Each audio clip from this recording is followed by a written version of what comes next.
Have you ever wanted to do something? You know, you wanted to do it or you felt like you needed to do it. And you felt like before you could, you needed permission from someone. And I'm not talking about when you were a kid. I'm talking about right now as a grown woman that you felt like you needed someone to say that it was okay to take care of yourself or that it was okay to take the break. Or when it comes to homeschooling, that it was okay to buy the curriculum or it was okay to change the schedule or it was okay to skip a lesson in the curriculum. Well, in this episode, we're going to talk about why that happens. What are some of those underlying feelings that we have when we're in that place, where that comes from, and then most importantly, what can we do about it? How can we get to the place where we can trust the decisions that we want to make and know that what is best for us is best for us? So if this sounds like something that you have ever wrestled with, talked about, thought about, then I want you to go ahead and grab your favorite tea. And I just found a new recipe for making my own tea with some turmeric. You know, I need that turmeric for the inflammation, some cayenne pepper, some ginger, some lemon, and some hot water with a little bit of honey or a lot of bit of honey. You hear me. So if that sounds like something that is interesting to you, go ahead and make that and join me back here. Let's do it. Just like the safety instructions on an airplane, we must secure our own oxygen mask before helping others. Well, this is your reminder to put your oxygen mask on. Hi, I'm Inga, a certified life coach and educator with over 30 years of experience in curriculum and instruction. As a homeschooling mom of 4, I understand the challenges and the overwhelm that can come from trying to juggle it all. Well, in this podcast, we'll explore practical tips to prioritize our holistic well-being and simple steps to make homeschooling a little bit easier so you can stress less and enjoy more.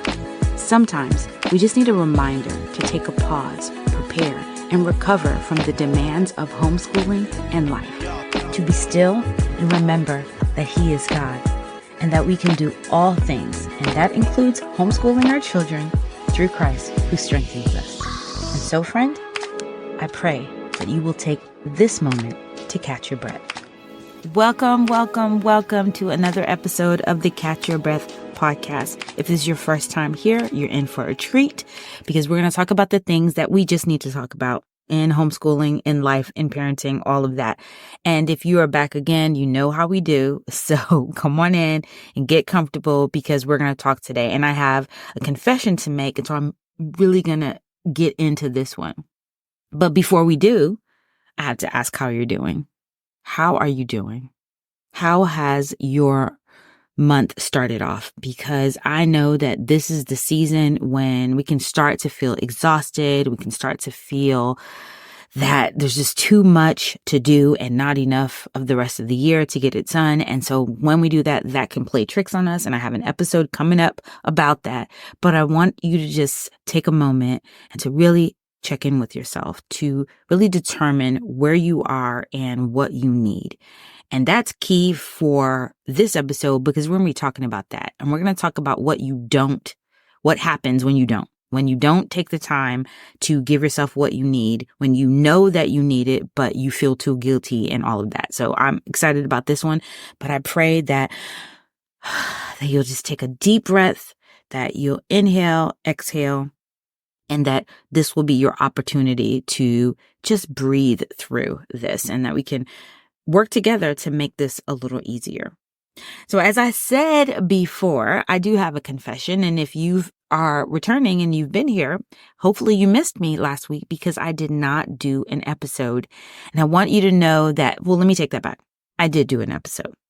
I just didn't publish the episode because the reality is, as I was thinking about what I needed to give myself, I just felt too guilty to not do what I had committed to do. And so I came in and I did an episode and it was hard for me. And I don't even know if it was horrible, but it was just really hard because the reality is I should have listened to what my body needed. So I didn't post it. And so there was none that came out this last week. And that was just really hard. And I think as I was taking the time, I had a choice to make. I was kind of in an impasse to say, so are you going to post something that you just don't feel completely comfortable with just to say that you did it so that you would hold to your agreement? Or is it better to take a pause and say, no, I can't? And so the pause actually really came from me in not posting it when I was going to. And then I said, I'll come back around to it. And I had a major fibromyalgia flare and I was completely out of where I needed to be. And there are other things that were going on. And so I didn't do it. And as I had an opportunity to just really lay around and spend some time trying to figure out what was going on with me, one of the things I was asking myself, because I'm big on reflection, as you probably know if you've listened already, and I really wanted to understand why I felt so guilty about not doing the thing that I committed to. And the truth is, for me, it was like, well, this is an reflection of who I am if I don't do the thing that I committed to. And will people see me as reliable? And will people be able to count on me? And am I the type of person that does what I say when the going gets tough? And just all these things, all these sayings and things and beliefs that I kept putting on myself. But then I had to take a moment, because it's always good to take a moment to catch your breath and to pause and to be still and know that He is God. And rather than having that conversation with myself, which is just laden with guilt, rather to go to Scripture, to take some time to pray, to say, okay, God, I'm making the choice that I feel is right, but I really need your guidance. And wouldn't it be great if He could just come and sit on the bed and go, yes, my child, this is what it is. But that doesn't happen, or at least it's never happened to me, and I'm sure it's never happened to you. And so we want that answer because we want permission. And that's really what this episode is about. It is about, do we feel empowered enough? Do we have enough freedom to give ourselves permission to prioritize our needs without feeling guilty? And really, it's permission across the board. So we're going to talk a little bit about our needs, but it's really just when we're thinking about a thing that we feel is best for us. And I'm talking about like in my life, in my business, and that, but it also goes all the way through to homeschooling. Do we feel that we need permission from someone to do something different, to do a thing to make a decision, to follow through on the decision that we have made? Do we feel like we need permission? And I would say that we probably do feel that way. And so today we just want to take some time to really explore, what are the feelings behind that? What causes us this pause or this need for someone to say that it's okay for us to do the thing that we truly feel in our spirit is the best thing for us or our children or whatever it is? And then what's behind that? And then what can we do? What are some things that we can do to really help us in that moment to be able to give ourselves permission?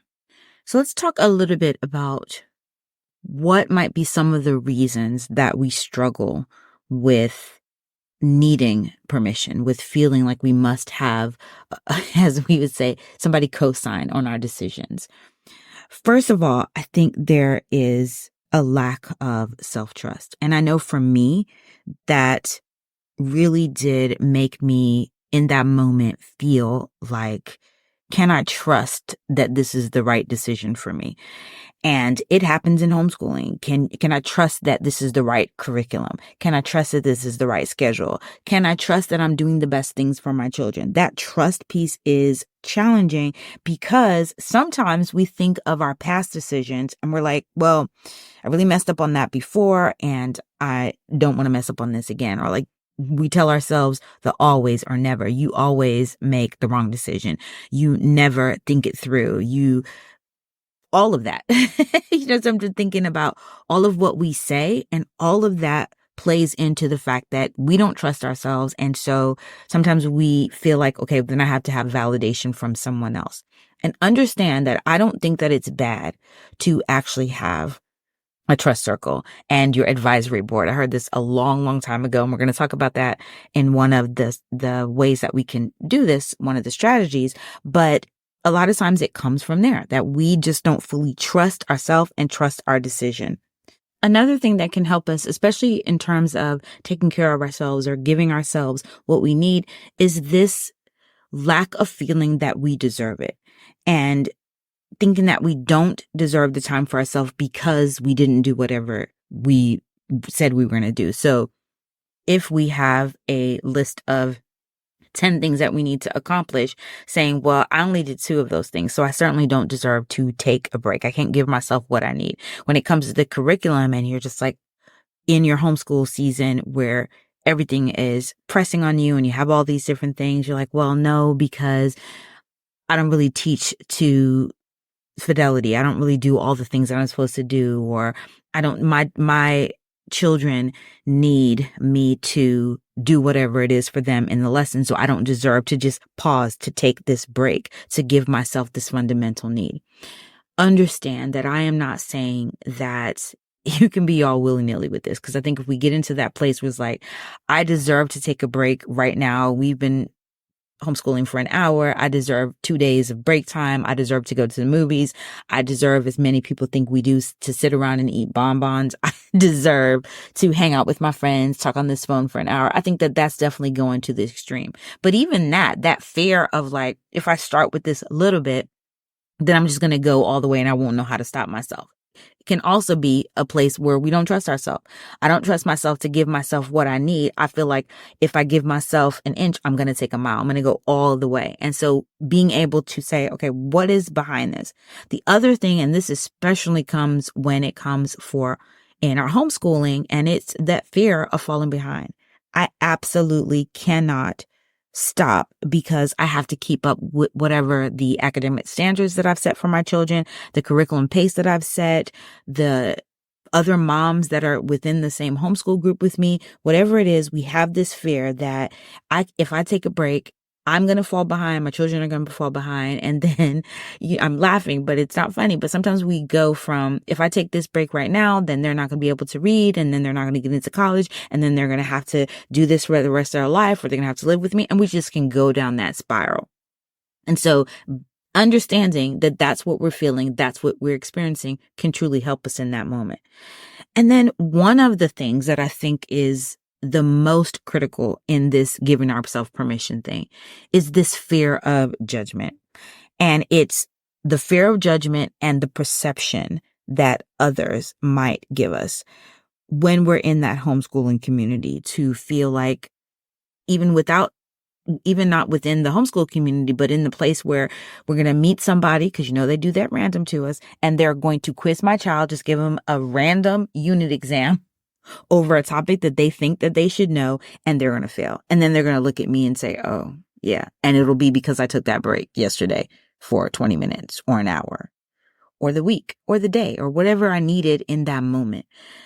That perception of somebody's going to think that I'm not doing what I should do, whether it's a spouse, even the perception and the judgment of your children, like that your children will be looking at you and thinking, you're not really a good teacher to me.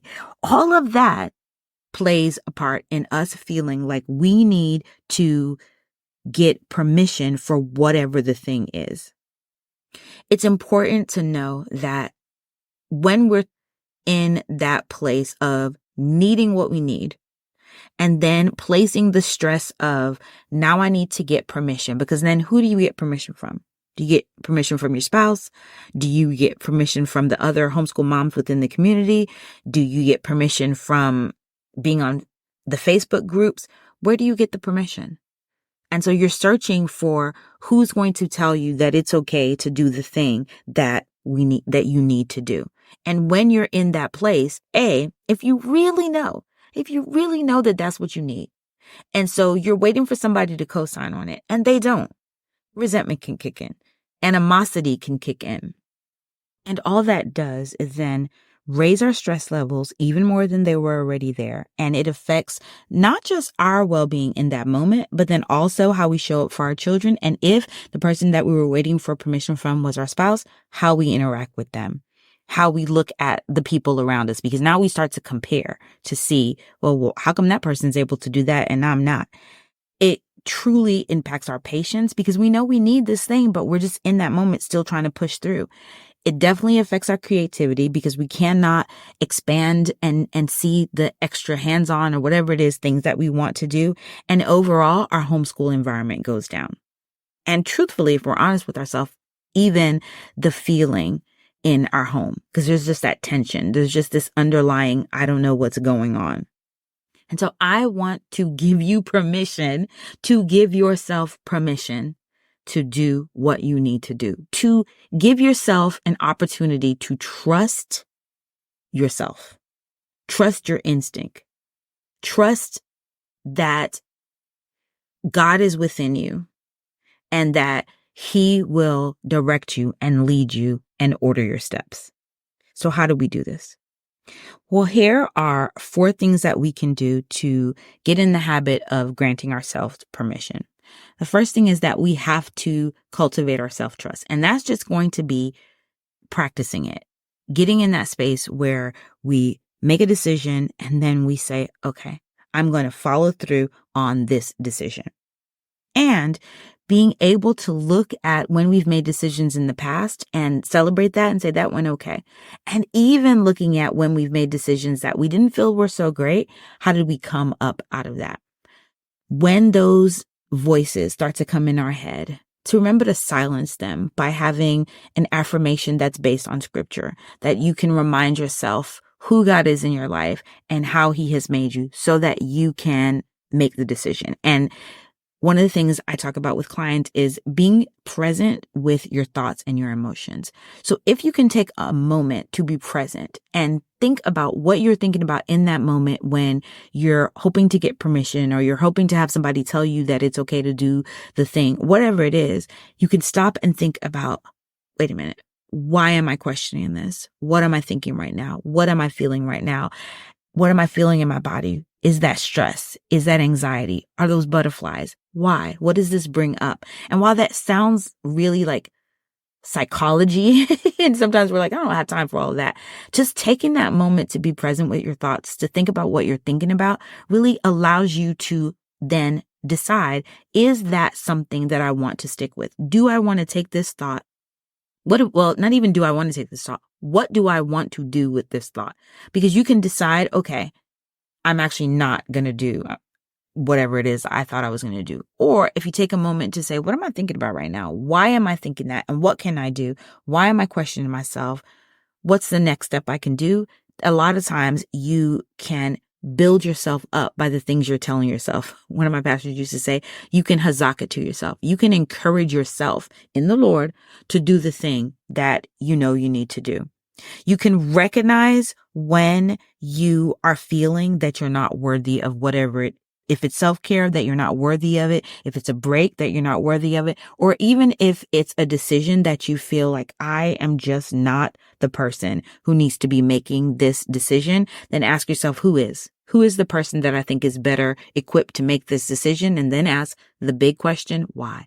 Why do I think it's that person? And you may come out to say, you know, it really is better for them to make that decision because in this moment, I'm not ready. I'm not able. I don't want to. That's fine. But that comes from a place of empowerment rather than a place of feeling as if you're the victim and this is put upon you. When you are making your decision, remember to plan with flexibility. And that just means that you give yourself space and time to change your mind.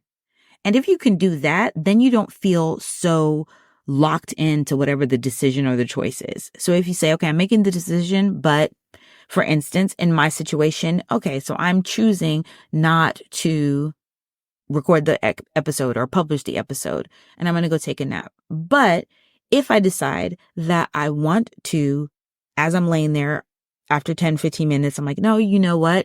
I need to go and record the episode or do whatever it is.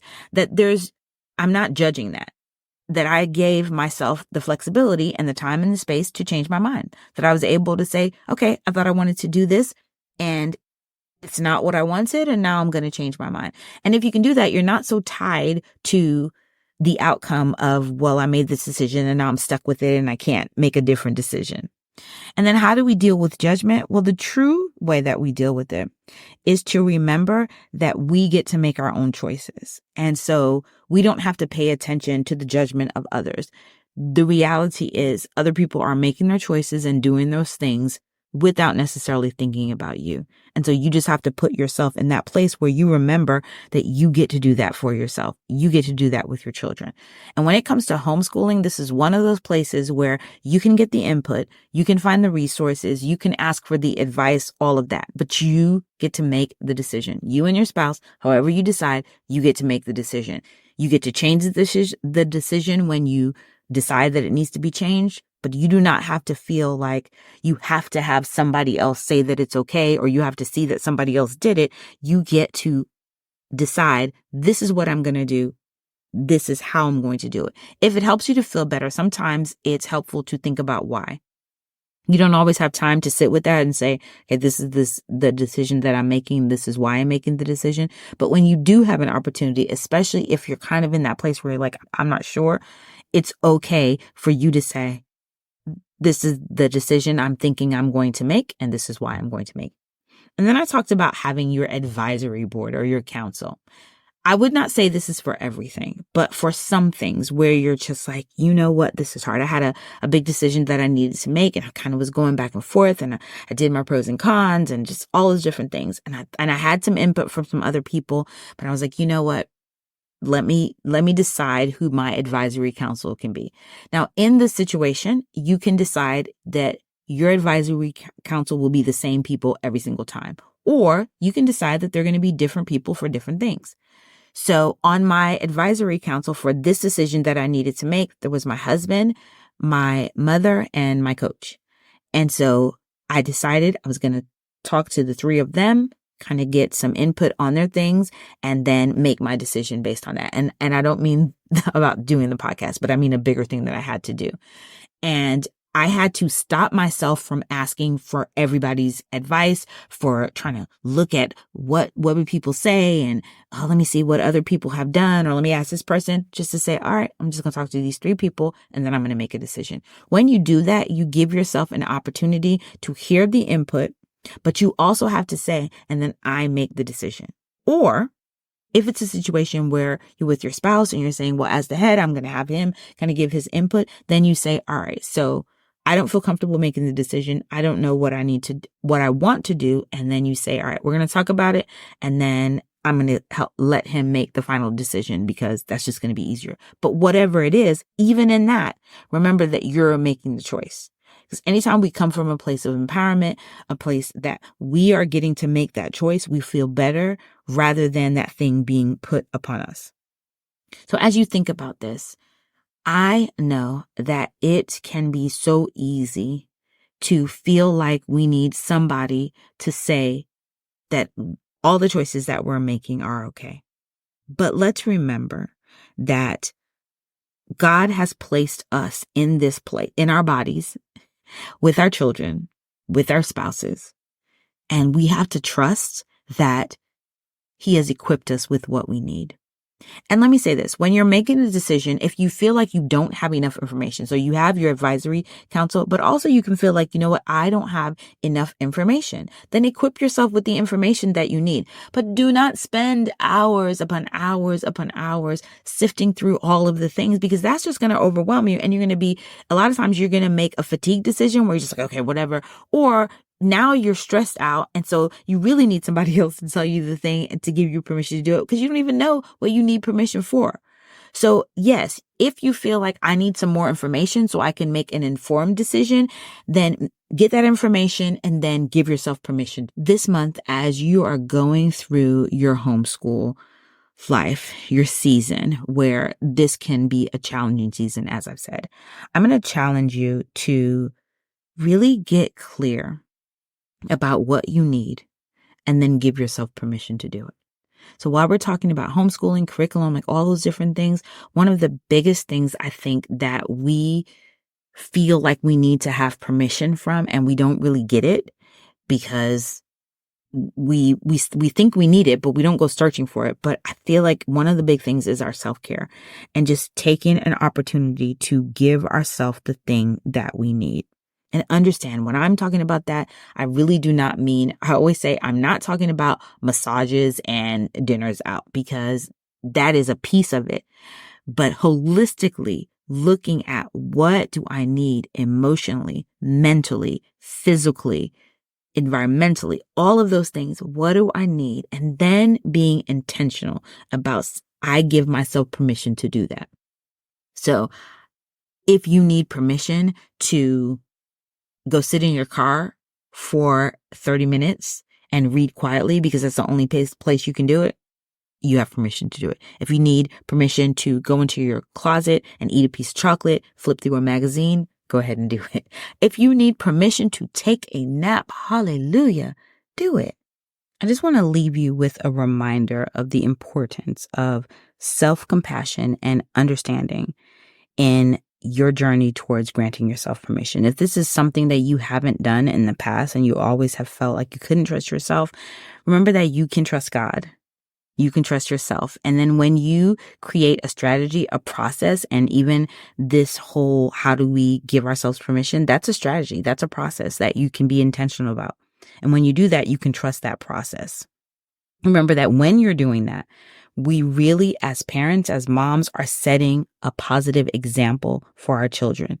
We're showing them the importance and the value of our personal well-being and the strength in making and trusting our own decisions. That is a skill that they can take, and we can teach them and cultivate that so that they're able to trust themselves, so they're able to make those decisions that they need to make. I cannot wait to hear about your experience about trusting yourself, about granting yourself permission to do the things that you know you need to do, you know that you want to do. And then I want to hear how it has impacted your homeschooling journey and overall your life, because that's usually what happens. We talk about homeschooling, but this is all about our lives, because homeschooling is a part of our life and we can't subtract it out and pretend that it doesn't affect every other area. And we can't pretend that our life doesn't affect our homeschooling. So I hope that you will come into our Facebook group and share. But also, if you have been listening and you have not hit that subscribe button, go ahead and do that so that you don't ever miss another episode of Your Opportunity to Catch Your Breath. Until next time. Thank you for tuning in. I hope that this episode empowered, equipped, and most of all, encouraged you. Don't forget to share your thoughts on today's topics, because I'd love to hear how you're implementing these strategies. And you can do that in the free community where you can connect with me and other like-minded moms. You'll get some practical tips for homeschooling and teaching your child, managing your stress, and prioritizing your self-care. You can also ask questions there. You can participate in the fun challenges. And of course, you can celebrate your wins, because we like to party over there. Also, if this was helpful and you know that it can be helpful to someone else, leave a review or share this with another homeschooling mom who needs to catch her breath. Mommy! Well, that's my cue. But before I go, I want to leave you with these words from Philippians 4:6-7. I pray that you won't be anxious about anything, but that in every situation, by prayer and petition, with thanksgiving, you would present your request to God, and that you will experience the kind of peace that surpasses understanding as you navigate the stresses of life and homeschooling.